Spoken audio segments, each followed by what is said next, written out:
most talented person in my team, Dr. Jayashree Sekhar, as scientific coordinator, to coordinate the Dr. A.N. Pandya oration. Dr. Jayashree, please. Thank you, sir. Thank you, sir, for your kind words. And now we move on to the next part, that is Dr. A.N. Pandya oration.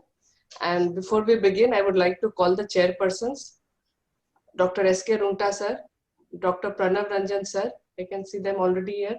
Dr. Harshvardhan, Dr. Binay Prasad, sir, Dr. Shekhar Chaudhary, I can't see them any, and other chairpersons, Dr. Sunil Kumar Singh, Dr. Subhash Prasad, sir, Dr. A.K. Gupta, and Dr. Vibhuti, sir. And to introduce our very well-known orator, Dr. Devendra Sood, I will call none other than Dr. Pranav, sir, to make the introductions. Thank you, Dr. Vibhuti, for giving me the opportunity, and you already started sharing. I was also ready to share. Just 2 words before I read out about Dr. Devendra Sood. Devendra Sood is an immaculate glaucoma person of the country. And a brief introduction about him. Dr. Sood is a fellow of American College of Surgeons. His clinical expertise for years is limited to glaucoma in adults and children, advanced glaucoma, and practical solutions advanced surgery.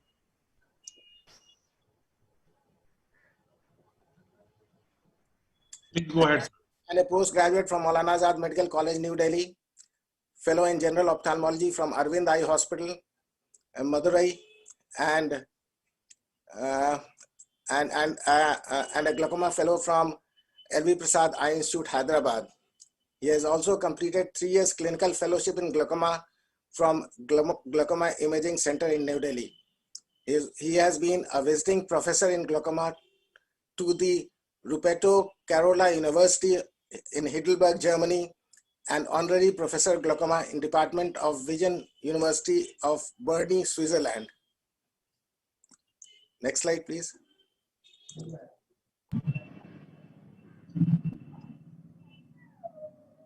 He has co-authored the 4th edition of the Visual Field Digest, which is distributed worldwide with every octopus perimeter, and written a monogram on advances in the management of primary and adult glaucomas. He was awarded the A.C. Agarwal Trophy for the best free paper, long-term outcome of glaucoma combined procedure by Delhi Ophthalmic Society in 1998, and again in 1999 for drug-induced secondary angle closure glaucoma. In 2003, Dr. Sood was conferred Distinguished Resource Teacher by DOS. In 2010, he delivered the Major S.C. Dutt Oration, Practical Implications of Ongoing Research in Angle Closure Glaucoma, India First, in West Bengal Ophthalmological Society, and was awarded UK SOS Gold Medal for Excellence in Ophthalmology by the Uttarakhand State Ophthalmological Society in 2013. In 2017, Dr. Sood delivered the Mohan Lal Oration, Optic Disc in a Glaucoma Practice, The Mistakes I Have Made, at Aligarh Ophthalmological Society. With this brief introduction, I invite Dr. Devendra Sood for the prestigious A.N. Pandya oration. And the last line I would like to add, I was fortunate enough to be the last postgraduate student of Professor A.N. Pandya before he superannuated from Patna Medical College. Over to you, Dr. Devendra Sood. Thank you, sir. Thank you for your kind words. I am sharing my slide. Are my slides visible? Yes, sir. Yes, sir. Are my slides visible? Yes, sir.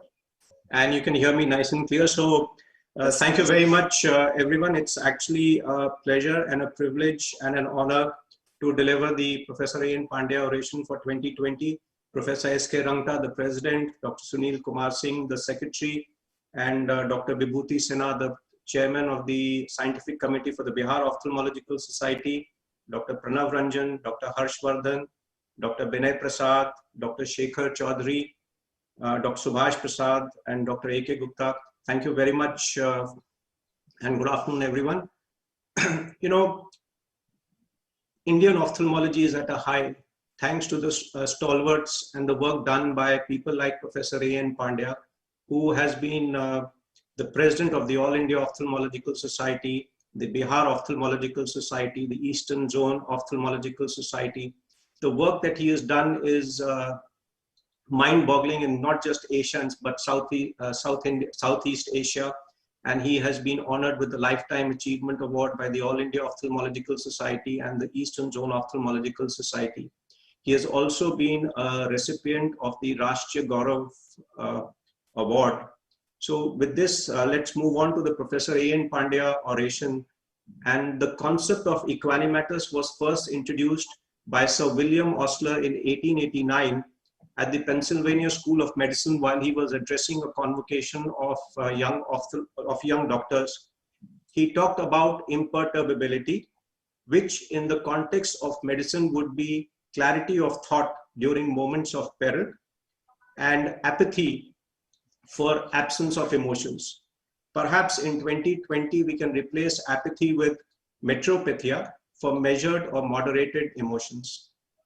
Let's apply William Osler's concepts of equanimatous to glaucoma patients in India. And this is the profile of one of our patients, a 22-year-old gentleman who came to us on December of 2016. He was on treatment with travoprost eye drops and had come for a second opinion regarding his glaucoma. As told, he had pain in his eyes and an eye examination had revealed high pressures. Fields were done, there were changes, and treatment had been started. The next day, the pressures had reduced and he was advised to continue his treatment. Every patient represents a story, and from the fragments of truth made available, it is for us to build the complete story. So we gathered the relevant history in appropriate depth. This 22-year-old, one fine morning, had pain in the left supraorbital region. He was seen by a physician who suggested that he get an eye examination done. Pressures of 24 millimeters of mercury were documented at 10 o'clock on air puff tonometry. The pressures were rechecked at 4 o'clock and they were 22 millimeters of mercury. Visual fields were done and you can see the changes in both the eyes. He was thereafter started on treatment with the travoprost eye drops. 24 hours later, his intraocular pressure measured 15 millimeters of mercury and he was asked to continue treatment. Fortunately, the patient was available to us to build the complete story. On examination, he had a best corrected visual acuity of 6.6, cornea adjusted applanation pressures of 17 and 16 millimeters of mercury on treatment. You can see the anterior segment was uneventful. Gonioscopy showed open angles all through, and through the undilated pupil, we could make out a normal optic disc. The visual field changes were not commensurate with the normal optic disc status. Does this patient have glaucoma? Like us, the patient sought certainty, but it was difficult to prove from the available fragments. So what we did was we identified the outliers. Non-contact tonometry had been used to diagnose and start treatment. The visual field changes were not commensurate with the normal optic nerve status. Now, the overall probability of glaucoma appeared low, but it was more important for us to instill a confidence in this frightened patient. So we repeated the visual fields. An Octopus 7-in-1 was normal in both eyes. A dilated examination showed that the neural rim was adequate and healthy. There were no nerve fiber layer changes or disc hemorrhages. Disc morphometry with the HRT was normal. So in some cases, it is perhaps easier to say why a patient does not have glaucoma rather than to say with certainty that the glaucoma is present. Here, Goldman applanation tonometry had not been used for diagnosis and treatment. Borderline pressures had been used for starting treatment. The visual field changes so documented were not reproducible. So all these facts were actually placed before the patient in a meaningful way so that a trial with stoppage of treatment could be planned. 3, 6, and 12 weeks after stopping treatment, his intraocular pressure ranged between 13 and 16 millimeters of mercury. A diurnal was done 6 months after stopping treatment. No intraocular pressure level value on Goldman applanation was more than 18 millimeters of mercury. So this patient did not need treatment for glaucoma. periodic assessment on Goldmann applanation tonometry could be planned for him over a period of time. The additional facts that we picked up was that he was a medical student. He was due to appear for his second professional exam in 2017. In the meantime, he had trawled Google for the word glaucoma. He was convinced that he was going to go blind, and therefore he had gone into severe depression. Until November of 2019, he had not taken his second professional exam. So beware of the words, "you have glaucoma," or "I suspect you to have glaucoma," because the impact of these words is multifocal and highly complex. It affects not just the patient, but his entire family, emotionally, socially, economically, intellectually, and spiritually. Let us move on to the next example. A 36-year-old lady from the Indian Foreign Service. She was posted in Japan, and as she told us, that after a routine eye examination, she was subjected to various forms of perimetry. You can see an FDT, you can see the manual Goldmann perimetry here, the automated Goldmann, and the Humphrey 60-4. All of them showed a reproducible field effect inferiorly. All this time, her intraocular pressures had been less than 17 millimeters of mercury. And she said that an MRI of the brain with contrast had been done and was within normal limits. Now, this visual field effect, which was reproducible, had correlating structural damage on the GDX and the OCT superiorly. And therefore, she was started on treatment with latanoprost eye drops once at bedtime in both eyes. When seen by us in 2001, she had a best corrected visual acuity of 6/6 both eyes. The cornea corrected intraocular pressures were 14 and 12 millimeters of mercury. Slit lamp examination was uneventful, and gonioscopy showed open angles all through with an adequate entry.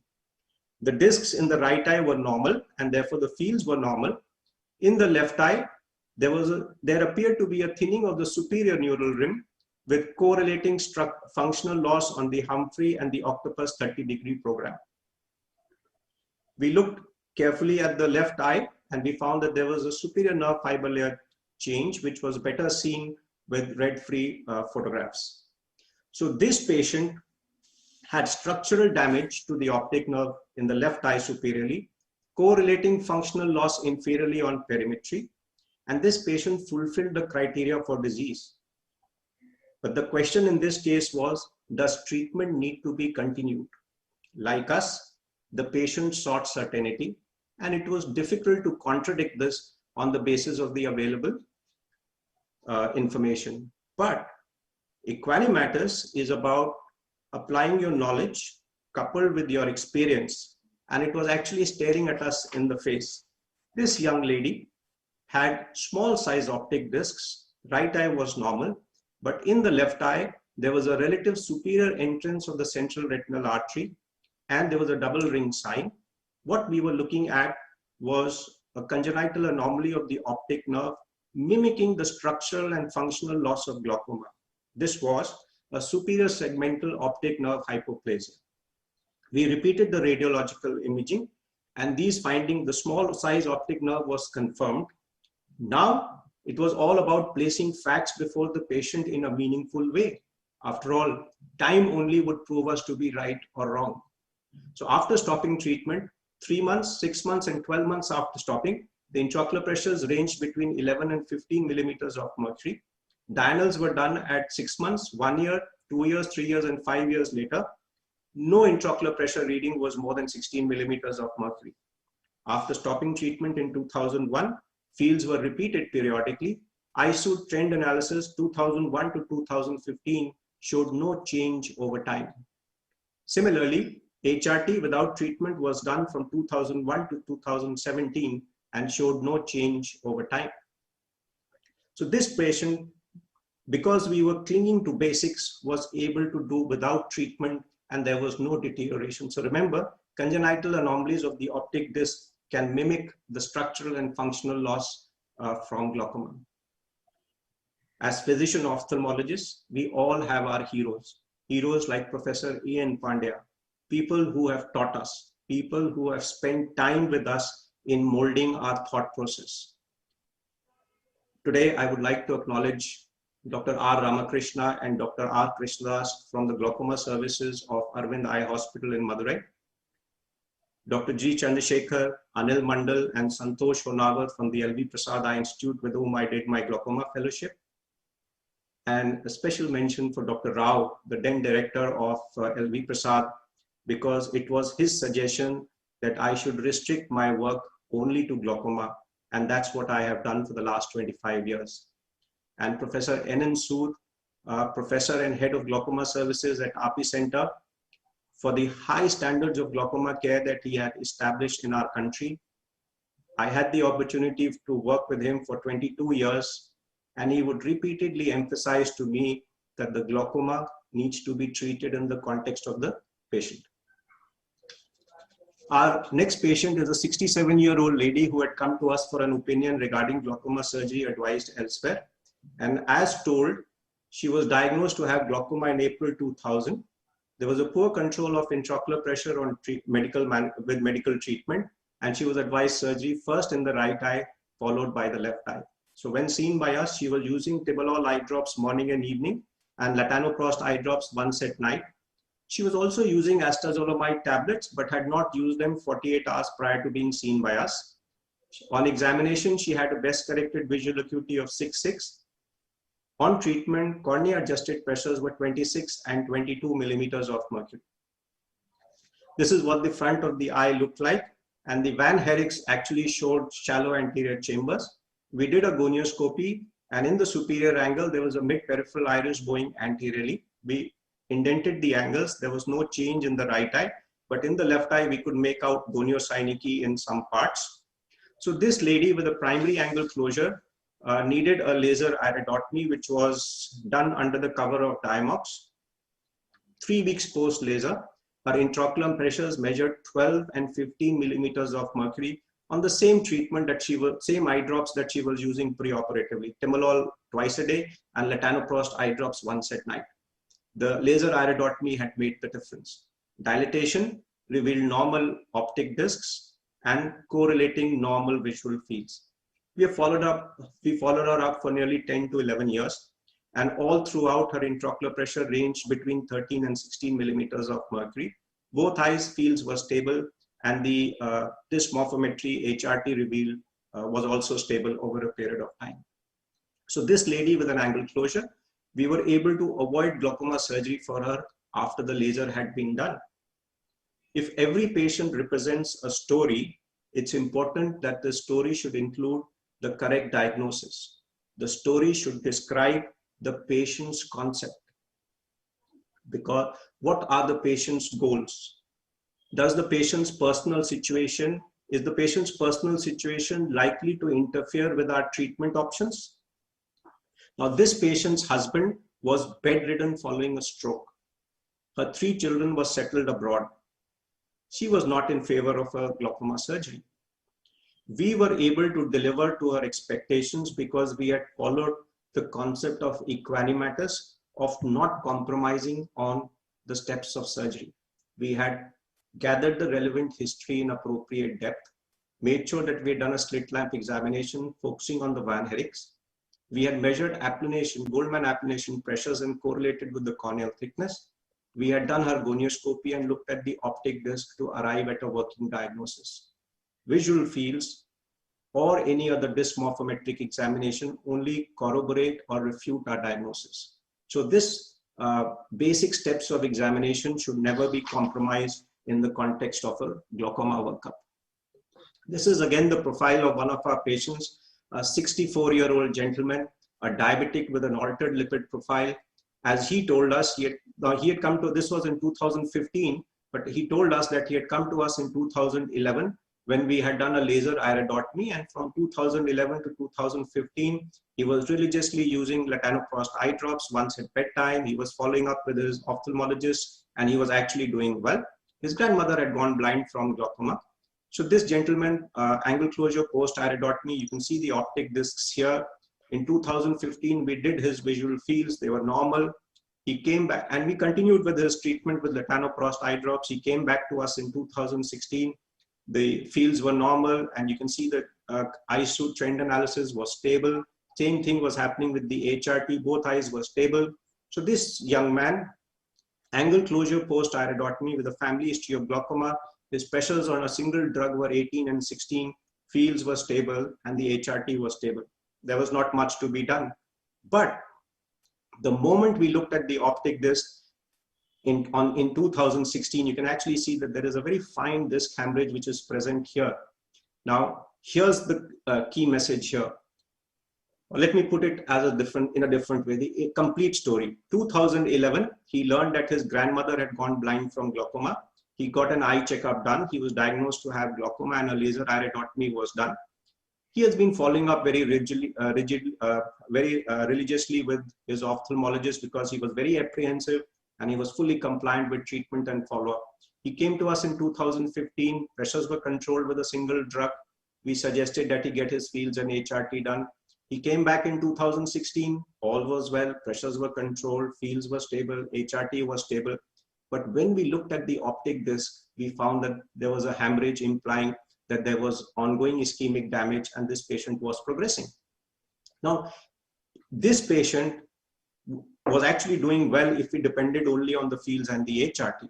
The moment we looked at the disc, we were having a definite sign of progression. So this patient would have been disappointed if at every visit he was hearing, oh, you're doing well, you're doing well. And 5 years down the line, we would have said that despite all this, you have progressed. So the concept of equanimatus is be tolerant and non-judgmental to the outcome of tests, which you must always correlate clinically.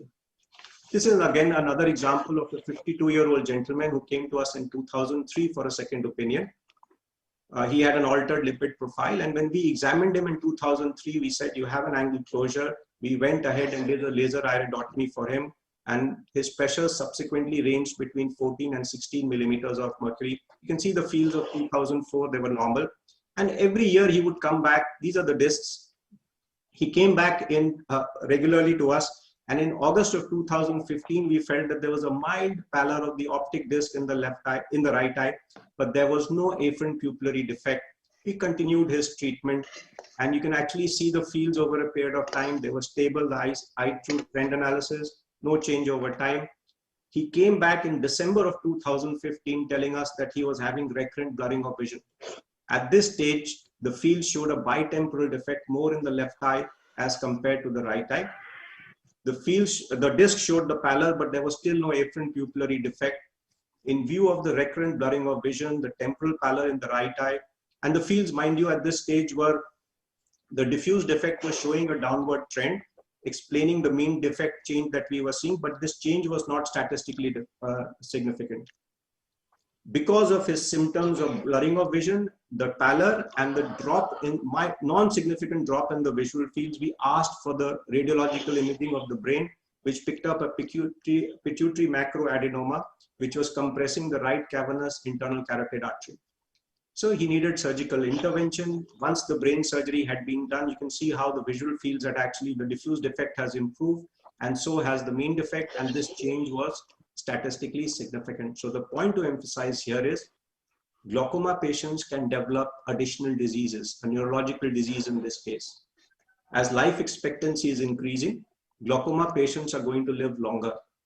Age-related changes to the brain, cerebrovascular lesions, age-related macular lesions, these are going to become confounders when we are trying to assess progression over time. This is my last example. So this is my last example for today. A patient whom we had done a very good surgery, post-op doing well. On the third day, vision was good, pressures were stable. All I did was just touch the upper eyelid to have a look at the bleb better, and my conjunctival suturing, and this bleeder started. I pressed it for about half an hour to 45 minutes and it settled down, but there was a little blur of vision thereafter. The same story happened when he came on the 7th day. I would just pull the upper lid to look at my bleb and the bleeder would start. Now, at 6 weeks, I was a little prepared for it. I took a picture before I touched the upper eyelid, and at 6 weeks also, when I touched the upper eyelid, the bleeder started. Now, as a surgeon, this is the last thing you would expect following a glaucoma surgery at 6 weeks. Patient denied being on any blood thinners. And here I applied equanimatis. I tried to keep as poker-faced as I could. And I told the patient, get all your medicines and come. So this gentleman got all his medicines, and there I found he was using fish liver oil capsules. And when I searched on the net, it said fish liver oil, because of the 3-omega fatty acid component, they inhibit clot formation. So I realized that they acted like blood thinners, richest natural source of blood thinners. So stopped his fish liver oil capsule, because that's the only thing I could now think of. 2 weeks later, I could pull up his upper lid and there would be no bleeder. So this was a lesson for me, that fish liver oil capsules also need to be stopped prior to doing the glaucoma surgery. So, we all remember great ophthalmologists like Professor A.N. Pandya, because they would treat the patient who had the disease and not the disease by itself. It's important for us to remember that every patient represents a story. And from the fragments of the story, we now have to build the complete picture. We must get into the relevant history, follow it up with an appropriate clinical examination so that we arrive at the right working diagnosis. Tests will only corroborate or refute our diagnosis. Whenever we are asking for tests, they should be relevant and interpreted in the context of the disease. We must be careful, or we must choose our words very carefully. You have glaucoma, or I suspect you to have glaucoma. The impact of these words is multifocal and highly complex. It affects not just the patient, but his entire family. I have actually grown up in front of Professor A.N. Pandya, who was a frequent visitor to our house, courtesy his deep friendship with my father. Little did I know that in 2020, I would be honored to deliver an oration in his name. I would like to thank the Bihar Ophthalmological Society for this opportunity. Thank you. Thank you very much. And Dr. Sahai, I see you there. You have always been a pillar from the Bihar Ophthalmological Society. Hats off to you, sir. Thank you, sir. Wonderful. Thank you.